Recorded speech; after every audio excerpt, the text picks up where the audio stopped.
Olá, queridos internautas, homens e mulheres, um abraço, nosso alô. E estamos começando mais uma live para as redes sociais. Agradecemos inicialmente o grande e importante apoio que vocês têm nos dado. Muito obrigado. Hoje vamos falar de dois temas importantes: direitos humanos. Dr. Paulo Pires, vice-presidente da Comissão de Direitos Humanos da OAB, ele é advogado, e vai inicialmente falar sobre essa questão de direitos humanos, na garantia do direito das pessoas viverem nas cidades. E o segundo ponto, vamos falar de meio ambiente, que hoje é uma das maiores preocupações da humanidade. E agradeço aqui também a Casa Vermelha, que é um espaço cultural do vereador Guilherme Sampaio, do Partido dos Trabalhadores, que segue para a gente fazer esse trabalho que vocês já conhecem. Então, nossa saudação ao Dr. Paulo Pires, ele já começa falando sobre direitos humanos, direito à cidade, direito à cidade, especulação imobiliária. Ele vai inicialmente expor isso, por caso a gente faz um comentário sobre a questão. Doutor Paulo. Bem, agradecer a todos que estão nos assistindo inicialmente, né, nesse espaço virtual que é atemporal. Estamos fazendo uma live, mas você pode ver a qualquer momento na internet. Lembrando que é muito importante que você se inscreva no canal, assine o sininho para ser comunicado dos novos vídeos que são colocados constantemente no canal, e curta essa live para que o vídeo seja difundido para mais pessoas. Meus cumprimentos ao comandante Biapino, nosso querido, estimado comandante Biapino, que está aqui conosco, ao Daniel Pio, que promove esse espaço importante de debate político, essa arena importante de debate político. E ato contínuo passamos, essa questão do direito à cidade, o direito a uma cidade fraternal, que comporte todo mundo, com saneamento básico para todos, com moradia para todos, com transporte público de qualidade, a um custo módico, né? Tudo que, infelizmente, dramaticamente, nós não temos hoje nas nossas cidades. E, diante disso, falar dos diversos lobbies que existem por parte do empresariado, que impedem que óbitos tenham essas conquistas sociais, notadamente a especulação imobiliária e o lobby do transporte público, transporte coletivo. Não é? Então, inicialmente, falar essa questão do drama da moradia. Hoje existem mais casas, inclusive desocupadas, do que pessoas em situação de rua, e isso é fruto, sem sombra de dúvida, da especulação imobiliária, da concentração de capital, típica do capitalismo. O sujeito concentra capital e utiliza do seu capital para adquirir mais imóveis e gerar renda a partir desses imóveis através de aluguel. Quando existe uma enorme quantidade de pessoas apeadas de uma moradia digna. A Constituição da República, promulgada em 88, e o Estatuto da Cidade já prevê uma série de mecanismos jurídicos, legais, para combater isso, como, por exemplo, o IPTU progressivo. O que é o IPTU progressivo? O IPTU progressivo é o aumento contínuo da alíquota do IPTU, aplicado à alíquota do IPTU, para imóveis que não estão cumprindo a sua função social. Porque a Constituição da República, seu artigo 5º, ela garante o direito à propriedade, inclusive como direito fundamental, mas ela garante também que a propriedade deve cumprir a sua função social. E o que é a função social da propriedade? Ou servir de moradia ou de local de produção. Né? E nós temos diversos edifícios, diversos espaços urbanos concentrados na mão de poucas pessoas que não estão cumprindo papel nenhum, estão simplesmente desocupados, esperando a especulação imobiliária chegar naquela determinada localidade para aumentar o seu valor venal e ele lucrar através ou de aluguéis, obter renda, ou através de aluguéis, ou com a venda desses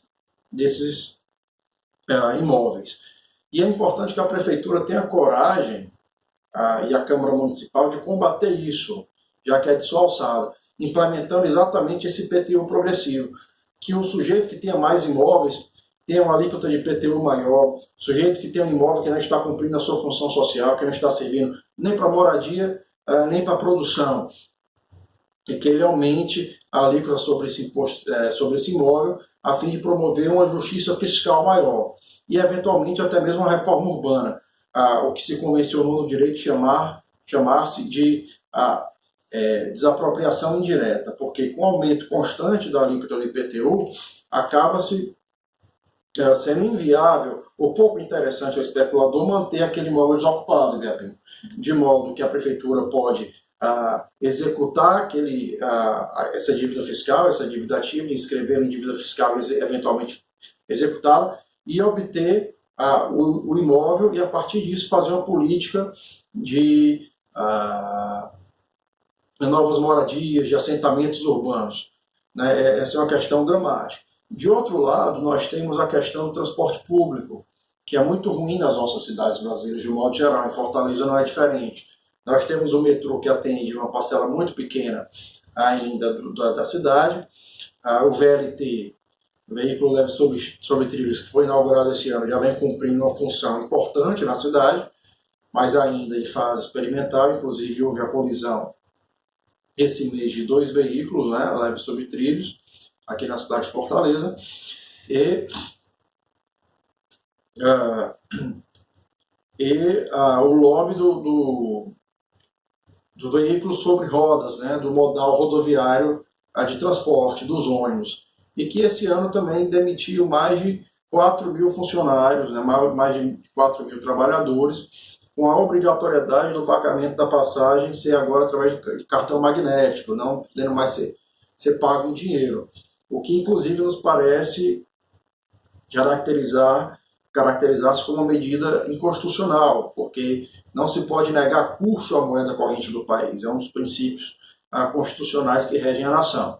Pois bem, acontece que houve essa demissão de 4 mil funcionários e não houve sequer aumento em uma linha de ônibus sequer na cidade. Ou seja, houve uma maximização do lucro das empresas em detrimento das condições objetivas do direito ao trabalho de diversos trabalhadores e direito também à mobilidade urbana.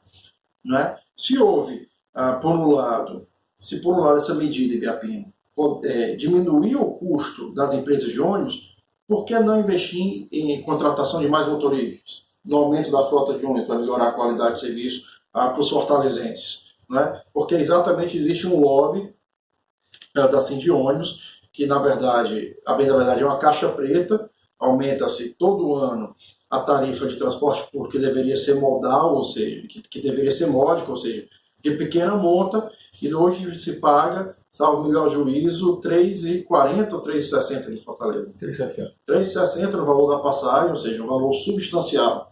Imagine que o sujeito de voltar ao trabalho gasta mais de R$ 7 por dia, não é?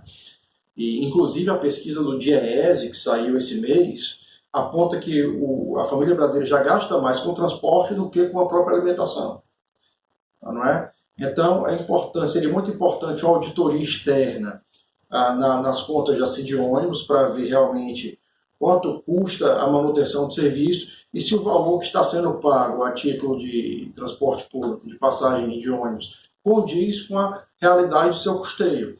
Que aparentemente não, aparentemente é um valor muito elevado para um serviço não tão bom, não é? Então é preciso que todos os anos há um lobby muito grande dos empresários de ônibus para majorar o valor da passagem, que é um valor administrado pelo poder público, que o poder público exigisse e praticasse mais transparência, que houvesse uma auditoria externa no valor do custeio do ônibus e isso fosse publicizado para a sociedade.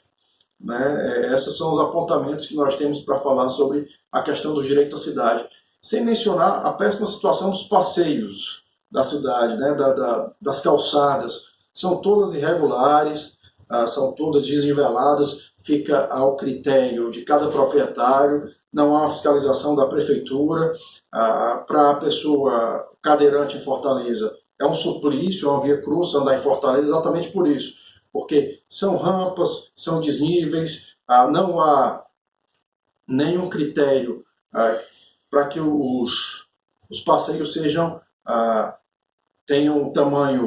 um único tamanho, obedeçam a um único nível de altura e etc. Isso é preciso também que seja visto. Até porque quanto mais a cidade tenha pessoas caminhando por ela, vivendo nos espaços públicos, a experiência internacional já mostra, Pepino, que quanto mais pessoas usam a cidade, o índice de criminalidade ela reduz substancialmente. Então é importante criar espaços de convivência urbana para as pessoas, revitalização de praças e, notadamente, criar condições para que as pessoas utilizem mais o transporte público e caminhem mais pela cidade. Né? Então, são esses os apontamentos que a gente tem para fazer hoje, enfrentando a questão de cunho municipal, mais municipal. E como vocês observaram nessa primeira fala aqui do Dr. Paulo Pires, que representa a OAB, porque ele é da Comissão de Direitos Humanos da OAB do Estado do Ceará. São muitos tópicos, não dá nem tempo da gente discutir na nossa live. Agora, a importância é muito grande. Infelizmente, a ignorância generalizada, principalmente desses programas de televisão, esses programas policiais que passam na televisão, de gente que nunca estudou, gente que não tem, inclusive, ética, usa um espaço nobre da televisão, não respeita ninguém, não respeita direito de imagem, não respeita criança, não respeita a religiosidade de ninguém. E essa gente ataca, pela sua extremada ignorância, os direitos humanos. Os direitos humanos é uma coisa séria, muito importante, enraizada no mundo todo. Direitos humanos trata de moradia, educação, direito à cidade, meio ambiente, a garantia do devido processo legal, tudo dentro da lei. E nessa parte tocante, por exemplo, ao direito da cidade, o Dr. Paulo falou aqui, vocês naturalmente compreenderam muito bem, a gente passa a perceber que a cidade é um espaço humano e com muitos problemas. Os direitos humanos têm trabalhado muito nesse sentido. E eu queria apenas comentar aqui muito rapidamente essa questão da moradia.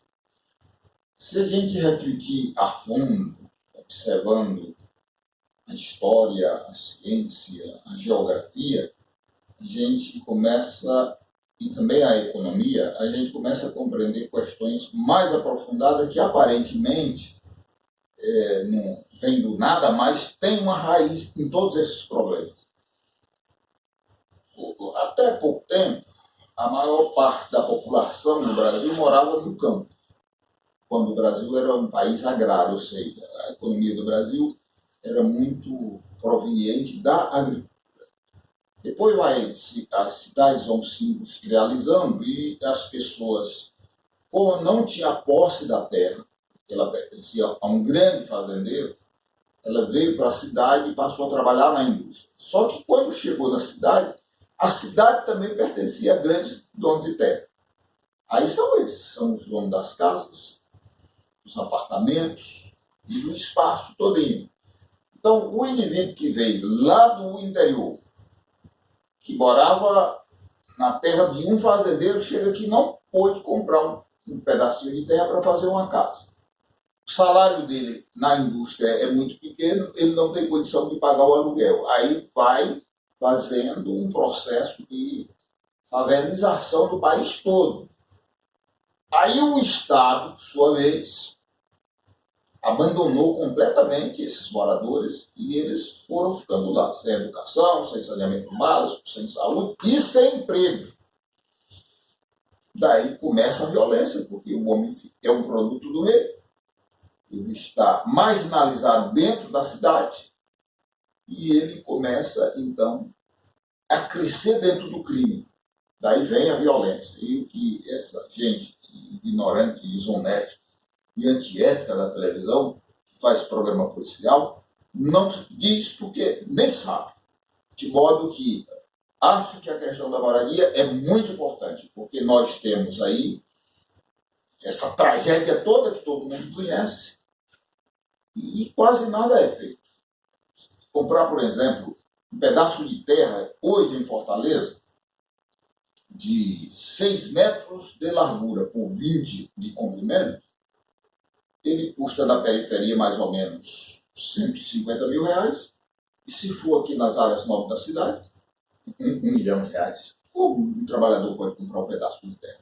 Como um morador pode ter moradia aqui? E sem crédito agora, que desde que o golpe foi consumado, a política econômica é de arrojo salarial, de corte de crédito, o trabalhador nos últimos... É importante que se diga isso. Se houve nos últimos 12 anos que o Partido dos Trabalhadores, com todas as contradições que possa haver, esteve no poder, implementou uma política urbana que há muito não era vista, que foi Minha Casa Minha Vida, sem dizer que houve um aumento substancioso na concessão de crédito, principalmente para o trabalhador. Também na renda, né? Na renda, houve um aumento real do salário mínimo, houve uma política de transferência direta de renda através do Bolsa Família, e houve um acesso ao crédito. Hoje, qualquer pessoa tem acesso a cartão de crédito. Para se dar ideia, a oferta de crédito no Brasil, durante o governo do Partido dos Trabalhadores, de 2003 a 2013, saltou de algo em torno de 13% do PIB para mais de 60% do PIB. Então, isso possibilitou o acesso de muitas pessoas a bens de consumo e também a moradia. E é bem verdade, e a imprensa canalha, os oligopólios de mídia canalha desse país tentam confundir as pessoas dizendo que isso gerou endividamento da população. Não há desenvolvimento capitalista sem endividamento da população, sem acesso ao crédito. Quem diz isso está invado de má fé e vergonha.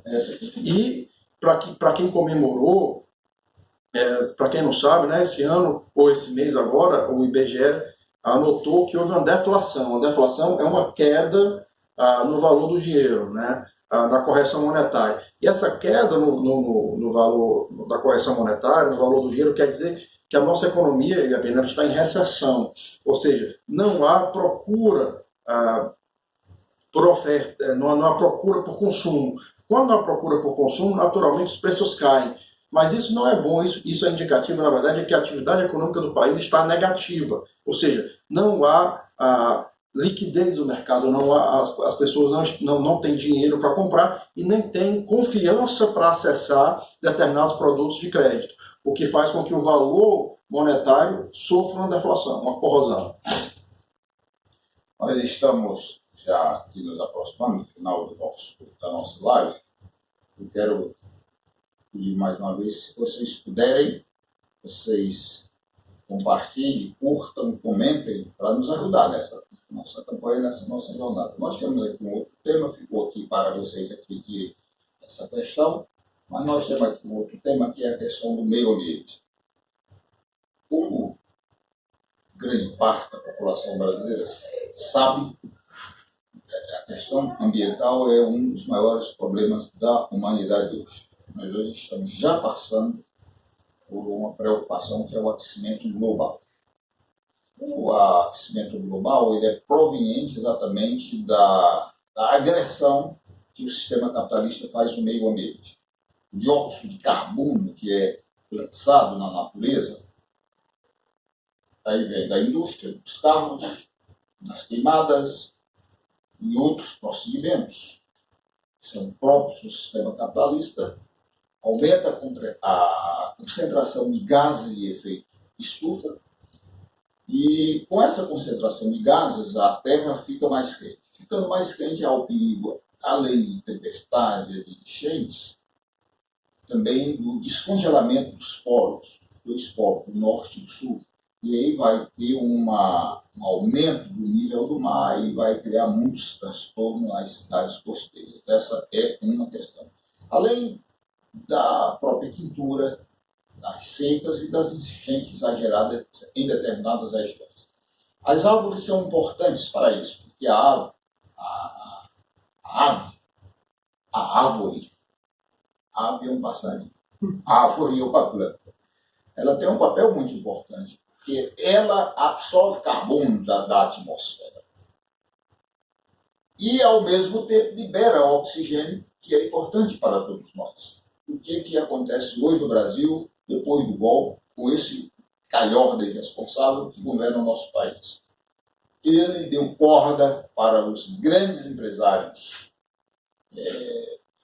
usarem e abusarem da Amazônia. Foi eleito pelos ruralistas. Foi eleito pelos ruralistas, com apoio e com dinheiro dos ruralistas, e começaram a incendiar as florestas da Amazônia. O que é um perigo, doutor Paulo. Por quê? Porque o solo da Amazônia, ele é fraco, frágil. Se cortar aquela madeira toda que tem lá, aquelas plantas, transformando aquilo em madeira, aquilo vai virar um deserto em pouco tempo. Com essa plantação de capim que eles plantam para criar gado. E não houve medida de proteção, aí veio os grandes incêndios. É uma coisa inédita na floresta amazônica, e é um perigo para todos nós. Houve uma pressão, graças a Deus a Europa se mobilizou, a pressão foi grande em cima do Brasil e alguma coisa foi feita, pelo menos, para atenuar, mas tem muitas coisas por embaixo do pano. A sociedade brasileira já está calada, não se sabe o que está acontecendo de verdade. Ou parou, aplacou um pouco mais, mas o corte de madeira deve ser grande demais, a destruição deve estar acontecendo de forma exagerada. Para acabar de completar a tragédia da destruição da floresta, nós estamos vendo agora uma tragédia no mar. Da mesma forma, com a mesma irresponsabilidade e a falta de capacidade cognitiva do governo Bolsonaro, governo golpista Bolsonaro, em vez de tomar providência para interrogar o problema, fazer uma grande investigação, saber a origem do problema e já fazer um trabalho para atenuar o problema, ele veio para a televisão dizer que o petróleo era da Venezuela. Agora todo mundo sabe que os tubos onde estavam lá o óleo, é da Shell. A Shell é uma empresa holandesa americana, estrangeira. É uma mistura da Holanda e com os Estados Unidos. O governo não está investigando, não fez quase nada para resolver o problema. A população é que está fazendo por conta própria, o que é um absurdo. Esse governo é um indivíduo irresponsável que está cometendo crimes e deixando acontecer crimes contra o meio ambiente, o que está pondo em risco o nosso país em vários aspectos. Então, eu acho que a gente deixa aqui o repúdio veemente à política ambiental desse governo, a ignorância desse governo em relação ao meio ambiente. Para se ter ideia da ignorância dessa horda que deu golpe no Brasil, uma das ministras do governo Bolsonaro, a tal de Damares, chegou ao cúmulo de dizer que viu Jesus Cristo em tempo de se lascar para conseguir subir num pé de goiabeira. Isso é um absurdo. Então, Jesus vem de onde para se trepar num pé de goiabeira? Que ignorância! Esse é o nível desse povo. E, bom, como não tem a política ambiental, nós estamos passando por isso tudo e correndo todo esse risco. Doutor Paulo, nosso tempo é muito curtinho, mas eu passo aqui para você fazer também um comentário sobre isso e aí a gente já encerra a nossa live hoje. Bom, já caminhando para o final, só dizer que nos causa indignação esse projeto de destruição da Amazônia, porque ele não se destina ao desenvolvimento nacional ou à soberania nacional, ele se destina exclusivamente à ampliação da fronteira agropecuária, né, da pecuária extensiva, ou seja, para criar capim para boi comer, que se tornou quase que exclusivamente, junto com a soja, produto de exportação do Brasil. Minério, soja, enfim, e carne de gado, né? Todos os produtos primários, sem nenhum desenvolvimento tecnológico, o que nos coloca numa situação, uma trajetória de decadência nacional muito rapidamente nessa ambiência de desenvolvimento tecnológico acelerado.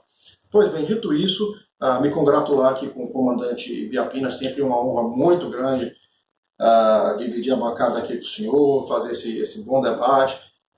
Agradecer de modo muito especial ao Daniel, que presta esse serviço extraordinário dessa resistência na rede mundial de computadores, dominada por robôs, por grupos de interesse, e que é importante que nós ocupemos essas trincheiras de resistência. E reiterar que você, se gostou do vídeo, curta, compartilha, é importante para que chegue a mais pessoas, e não esqueça de ativar o sininho, se inscrever no canal, porque aí você vai receber, sempre que for lançado um novo vídeo, você vai ser imediatamente comunicado e terá acesso a novas formas de compreensão política, de pensamento político, que eles são sonegados pelos grandes oligopólios de mídia. Esse é o nosso pedido, um forte abraço e até breve. Obrigado, minha gente, um abraço e a gente se encontra novamente na próxima semana.